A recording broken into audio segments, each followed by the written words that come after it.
आज बात करूंगा सूबेदार योगेंद्र सिंह यादव के बारे में। ये सूबेदार योगेंद्र सिंह यादव 1980 में इनका जन्म हुआ था औरंगाबाद में, महाराष्ट्र के अंदर। ये टाइगर हिल पे जो सबसे क्रिटिकल लड़ाई हुई थी ना कारगिल वॉर में, उस क्रिटिकल लड़ाई में इनका सबसे बड़ा कंट्रीब्यूशन रहा है, जिसके कारण इनको परमवीर चक्र से सम्मानित किया गया। मैं चाहता हूं पूरे देश को इनके बारे में पता चले। ये यंग लड़का उस समय सूबेदार, तब 16,500 फुट की खड़ी पहाड़ी जो बर्फ से पूरी ढकी हुई, जिसके ऊपर पाकिस्तान के बंकर, उनके आर्मी की सेना का कब्जा वहां पे ट्रूप्स का था। हमारे देश की जीत के लिए ये इतना क्रिटिकल, अगर टाइगर हिल की पहाड़ी की चोटी हमारे कब्जे में नहीं आती, हो सकता है हम कारगिल का युद्ध हार जाते। इसने वॉलंटियर किया। ये क्या बोला अपने लीडर्स को कि मैं चढ़ जाऊंगा इस पहाड़ी पे। उस समय लोग सोचने लगे, यार ये लड़का अकेला 16,500 फुट बर्फ से ढकी हुई पूरी पहाड़ी, खड़ी पहाड़ी। एक्चुअली पाकिस्तान भी प्रिपेयर्ड नहीं था। दूसरी तरफ जो प्लेन से, यानी कि प्लेन से जब ऊपर आते हैं तो वहां पे स्ट्रैटेजिक लोकेशन का एडवांटेज था ना पाकिस्तान की सेना के पास। कोई नीचे से सामने आएगा तो ऐसे उड़ा देंगे उसको, लेकिन वो सोचे नहीं कि पीछे खड़ी पहाड़ी से भी कोई आ सकता है, और वहीं इसने वॉलंटियर किया, अपने साथ कुछ लोगों को लिया। दूसरी तरफ से सुबह 4 बजे कंफ्यूज करने के लिए फायरिंग हुई तो सेना का वहां ध्यान गया, लेकिन पाकिस्तान की सेना बड़ी स्मार्ट थी। उन्होंने कहा पीछे भी जाकर के देखो कि कवर करने के लिए कोई पीछे तैयारी तो नहीं है, और इसका 60 फुट बचा था योगेंद्र सिंह यादव का कि ऊपर से पाकिस्तान की सेना को पता लगा तो उन्होंने इनके ऊपर गन फायर करनी शुरू कर दी, और एरियल गन फायर से 3 गोलियां लाके इसके कंधे के पास लगी। ये रुका नहीं, ये वहीं रात के समय बर्फ के बीच में अपनी मजबूत पकड़ बनाए रखा और धीरे धीरे चढ़ता रहा। रात भर धीरे धीरे चढ़ता रहा। जरूरी नहीं जो सारी रात जागता हो वो आशिक ही हो सकता है अपने देश के लिए मरने मिटने वाला सिपाही हो। ऊपर चढ़ गया, और चढ़ा, ना केवल चढ़ा, उसके बाद पहला ग्रेनेड फेंक के इसने दुश्मनी बंकर को उखाड़ दिया। दूसरे ग्रेनेड से दूसरे बंकर को उखाड़ा। इतने में पीछे से सेना की हमारी दूसरी टुकड़ी आ गई इसको सपोर्ट करने के लिए। दूसरे राउंड में लड़ाई चालू हुई। 16 गोलियां लग गई इसको, और 16 गोलियां लगने के बाद पूरा शरीर छल्ली छल्ली। और ये वहां पे क्या बोला, कहता है दुश्मन को मारने से पहले अगर मुझको मौत आ गई तो पहले मौत को मौत के घाट उतार दूंगा। असली सिपाही देखिए वो नहीं होता है जो इसलिए लड़ता है कि सामने वाले से उसको नफरत है, वो इसलिए लड़ता है कि पीछे वाले से उसको प्यार है। परमवीर चक्र से सम्मानित योगेंद्र सिंह यादव के ऊपर ऋतिक रोशन ने एक मूवी बनाई थी अमिताभ बच्चन के साथ, लक्ष्य। और वो लक्ष्य मूवी में ऋतिक रोशन ने उन्हीं का रोल तो निभाया था। दूसरी कहानी मैं बताना चाहता हूं इयान कार्डोजो के विषय में। 71 में जब पाकिस्तान के खिलाफ जंग छिड़ी थी, उस समय ये गोरखा रेजिमेंट में मेजर हुआ करते थे। गोरखा रेजिमेंट के मेजर दिल से बहुत साहसी, शरीर से बहुत शक्तिशाली, और जब निकल पड़े एक दफा लैंडमाइन, एक बारूदी सुरंग फटने से इनका एक पांव फट गया।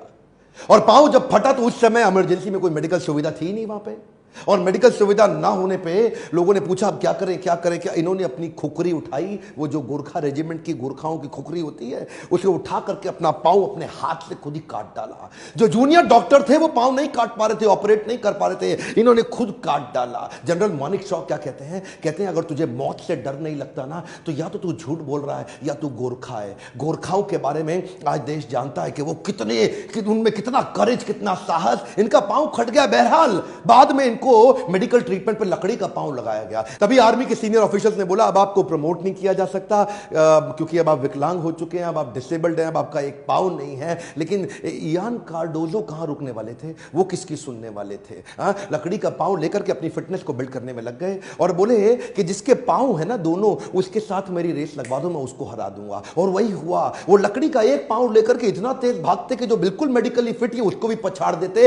एक दिन अपना चेकअप कराने के लिए 6,000 फीट की पहाड़ी पर चढ़ के हेलीपोर्ट पे सीधा जाके पहुंच गए। बाद में उनकी परीक्षा सेना प्रमुख टीएन रैना ने खुद ली। उनको क्या बोला, लद्दाख की बर्फीली पहाड़ों पे मुझे चढ़ के दिखाओ। और लद्दाख की बर्फीली पहाड़ों पे जब उन्होंने चढ़ के दिखाया तो ये एकमात्र ऐसे सैनिक जो देश के अंदर डिसेबल्ड होने के बावजूद मेजर जनरल की रैंक तक पहुंचे। साहस उसे नहीं कहते कि आदमी चलता रहे, साहस तो उसे कहते हैं कि अब चल नहीं सकता लेकिन फिर भी चलता रहे। ये शरीर की ताकत से नहीं होता, ये आत्मीय बल से होता है, जिसको हम बोलते हैं बिलीफ सिस्टम। आपको याद है ना विक्रम बत्रा के विषय में, वीडियो लंबा ना हो जाए तो अगले वीडियो में विक्रम बत्रा के विषय में जरूर बताऊंगा। कैप्टन विक्रम बत्रा क्या बोलते हैं, वापस लौट के जरूर आऊंगा अपने पिता को बोले, या तिरंगा लहरा के आऊंगा या तिरंगे में लिपट के आऊंगा, लेकिन वापस जरूर आऊंगा। एक्चुअली जो दुनिया भर के देश है ना, वो अपने आर्मी का बहुत सम्मान करते हैं। हमारे देश की आर्मी जितना सम्मान डिजर्व करती है हम भूल गए हैं उनको। फ्रांस की आर्मी के बारे में देखिए, सेकेंड वर्ल्ड वॉर में जो लोग शहीद हुए ना फ्रांस की सेना से,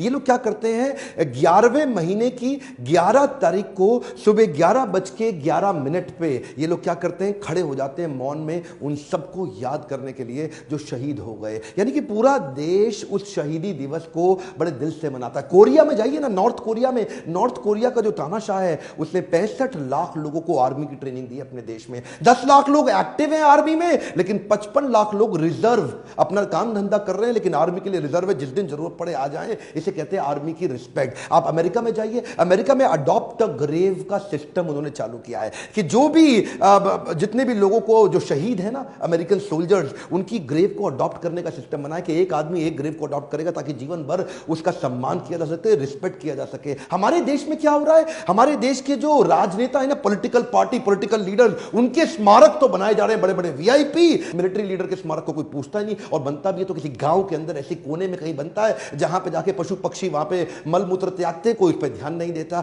मैं ये पूछना चाहता हूं, आपके बच्चे देश के पॉलिटिकल लीडर से ज्यादा सीख सकते हैं या मिलिट्री लीडर से? अगर आपको लगता है कि मिलिट्री लीडर्स का सम्मान होना चाहिए तो उनके स्मारकों को बड़ा करने के लिए आवाज उठानी चाहिए। इस वीडियो को फैला दीजिए देश में ताकि मिलिट्री लीडर्स के प्रति और सम्मान और रिस्पेक्ट बढ़ सके। अगर आप किसी आदमी को जानते हैं जो देश की सेना में काम करता है, उस तक ये वीडियो पहुंचाइए, उसका भी सेल्फ एस्टीम बढ़े। जब जब एक मिलिट्री लीडर को देखो, खड़े होकर के उत्साह से ताली बजाओ। जब भी आप किसी मिलिट्री के आदमी को देखो, मुस्कुरा के उसका स्वागत करो और उसके लिए ताली बजाओ, उत्साह बढ़ेगा उनका।